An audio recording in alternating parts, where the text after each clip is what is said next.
ఏదైతే ప్రాసెస్ ప్రకారం చేయడానికి మరి 4 నెలలు టైం పట్టినప్పటికీ కూడా మరి మొన్న ఏదైతే మంత్రి గారు నారాయణ గారు వచ్చారో ఆ రోజు మొత్తం అంతా కూడా క్లియర్ ఆఫ్ చేయడం జరిగింది. ఇది ఏలూరు ప్రజానీకానికి శుభపరిణామం.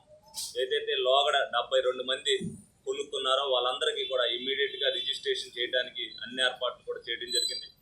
అదేవిధంగా ఎల్లుడ ఆధ్వర్యంలో మరి ఒక కమిటీ వేసుకుని దాన్ని ఏదైతే ఇదివరకు 9,000 అమ్మారో ఇప్పుడు దాన్ని 3,000 కానీ 4,000 కానీ పెంచి మళ్ళీ మిగతా ప్లాట్లు కూడా అమ్మకానికి అన్నీ కూడా రెడీ చేయడం జరిగింది. దానికి సంబంధించి ఏదైతే ఆ డబ్బులు వస్తాయో దాన్ని జిల్లా వ్యాప్తంగా అంటే ఉమ్మడి జిల్లా వ్యాప్తంగా ఎల్లుడ 15 నియోజకవర్గాలకు సంబంధించింది కాబట్టి అదంతటి కూడా మరి అది ఆదాయానికి తగ్గట్టుగా దాన్ని నిర్ణయించడం జరిగింది. దానిలో భాగంగానే 16 కోట్ల రూపాయలు ఏలూరు నియోజకవర్గానికి కేటాయించారు. ఈ సందర్భంగా మంత్రి గారికి ధన్యవాదాలు తెలుపుకుంటూ ఏలూరు ప్రజలు అదృష్టవంతులను కూడా చెప్పుకోవాలి. ఎందుకంటే లోగడ 5 కోట్ల రూపాయలు ఇచ్చినప్పటికీ కూడా దాన్ని మినాయించుకోకుండా మళ్ళీ 16 కోట్ల రూపాయలు ఇవ్వడం జరిగింది. అదేవిధంగా 5,16 లక్షల వర్కులు ఆల్రెడీ కూడా నుంచి జరుగుతున్నాయి కూడా, ఏదైతే ట్రైన్కి సంబంధించిన వర్కులు జరుగుతున్నాయి కూడా. అదేవిధంగా ఎన్క్యాప్కి సంబంధించి మరి 6,50,00,000 రూపాయలు ఒకటి, 4,72,00,000 రూపాయలు ఒకటి రావడం జరిగింది. 6,50,00,000 రూపాయలకి టెండర్లు కూడా పిలవడం జరిగింది. దానికి సంబంధించి ఏదైతే యుద్ధం వల్ల తారు రేటు పెరగడం వల్ల అవి కొద్దిగా తాత్పర్యం అవడం వల్ల వచ్చింది. ఈ తారు రేటు తగ్గంతో డెఫినెట్గా అన్ని రోడ్లు కూడా అది ప్రజానీకానికి కూడా తెలియాలి, ఏ రోడ్లు వేస్తారు ఏంటి అనేది కూడా. అదేవిధంగా మా క్యాడర్ కూడా ఈ రోడ్లు త్వరలోనే పడతాయని చెప్పి ఈ రోడ్లన్నీ కూడా డిసెంబర్ నెల అక్కడికల్లా అయిపోతాయి. ఏదైతే ఓల్డ్ బస్ స్టాండ్ కొత్త వంతెన దగ్గర నుంచి సత్యనారాయణ థియేటర్ దాకా ఫిలాస్పేట వరకు, అదేవిధంగా గుమ్మడి గ్రాండ్ రోడ్డు మొత్తం ఎక్కడైతే పాడైపోయిందో అక్కడి నుంచి శ్రీనివాస థియేటర్ కూడా కొత్త గ్రాండ్లో దాన్ని కూడా వేయడం జరుగుతుంది. అలాగే గీతాభవన్ రోడ్డు ఒకటి, అదేవిధంగా టెలిఫోన్ ఎక్స్చేంజ్ ఓల్డ్ బ్రిడ్జ్ దగ్గర నుంచి జూనియర్ కాలేజీ అప్ ఎక్కేంత వరకు, అదేవిధంగా పుండి సెంటర్ నుంచి గడియార స్తంభం వరకు రోడ్డు, అలాగే బిర్లా భవన్ దగ్గర నుంచి కృష్ణదేవరాయ జంక్షన్ మీదుగా విజయలక్ష్మి థియేటర్ వరకు, అంటే ఈ రోడ్లన్నీ పోయి ఉన్నాయి, మీరు కూడా చూస్తుంటారు. అదేవిధంగా Panduranga theatre road readymade shop ఎదురుగాది కొత్త గ్రాంట్లో కూడా పెట్టబోయే కూడా టెలిఫోన్ ఎక్స్చేంజ్ బ్రిడ్జ్ నుంచి జూనియర్ కాలేజీ వరకు, అలాగే వైమచాల్ రోడ్డు కూడా, ఇవన్నీ రోడ్లు కూడా మళ్ళీ కొత్త గ్రాంట్లో ఎన్క్యాప్లో ఎన్ని బీటీ రోడ్లు, ఈ బీటీ రోడ్లన్నీ కూడా జరుగుతుంది.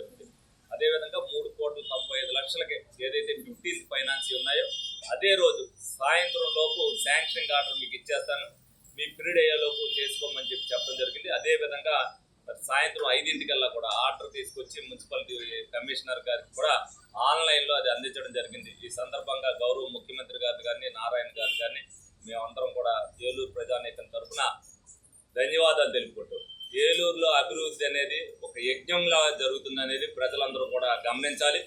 ఏదైతే పంపుల చెరువు దగ్గర బ్రిడ్జ్ 1 నెలలో ఏ విధంగా అయితే కంప్లీట్ అవబోతుందో అదేవిధంగా మళ్ళీ డిసెంబర్ లోపు ఎట్టి పరిస్థితుల్లో కూడా ఏదైతే శనివారంపేట ఫ్లైఓవర్ ఉందో దాన్ని కూడా శంకుస్థాపన కార్యక్రమం అనేది ఎట్టి పరిస్థితుల్లో కూడా ప్రారంభించడం జరుగుతుందని మీ అందరూ కూడా తెలియజేయడం జరుగుతుంది. అదేవిధంగా ఏదైతే ఆర్ఓబి రైల్వేది పవర్పేట దగ్గర ఎప్పటి నుంచో చూస్తున్నారో ప్రజలందరికీ కూడా ట్రాఫిక్ సమస్య తీరటానికి దానికి కూడా కార్యాచరణ అంతా కూడా మొదలైంది, మార్కింగ్ కూడా చేయడం జరిగింది. ఇక ఏదైతే పేపర్ నోటిఫికేషన్ ఇవ్వడం తరువాయి మొత్తం అందరూ కూడా ప్రజలందరితో కూడా మాట్లాడటం జరిగింది. దానికి సంబంధించి బిల్డింగ్ ఎంతైతే కాస్ట్ అది కూడా ఇస్తారు, అదేవిధంగా 2 రేట్లు కూడా ఇస్తారు. ఏదైతే పేపర్ నోటిఫికేషన్ వచ్చిన కాడి నుంచి 3 నెలల్లోపు మిగతా అన్ని కూడా కార్యక్రమాలు పూర్తి చేసి మరి టెండర్కి వెళ్తారు. డెఫినెట్గా ఆర్ఓబి కూడా మరి 2028 నాటికి ఏలూరు నగర సుందరీకరణగా చేయడానికి అన్ని విధాలు కూడా మా ప్రయత్నాలు చేస్తున్నాం. డెఫినెట్గా ఆ విధంగా తయారవడానికి అన్నీ కూడా ఏ ఫండ్స్ రావాల్సి వచ్చినా ఆ ఫండ్స్ అన్నింటిని కూడా ఉపయోగించుకోవడం జరుగుతుంది.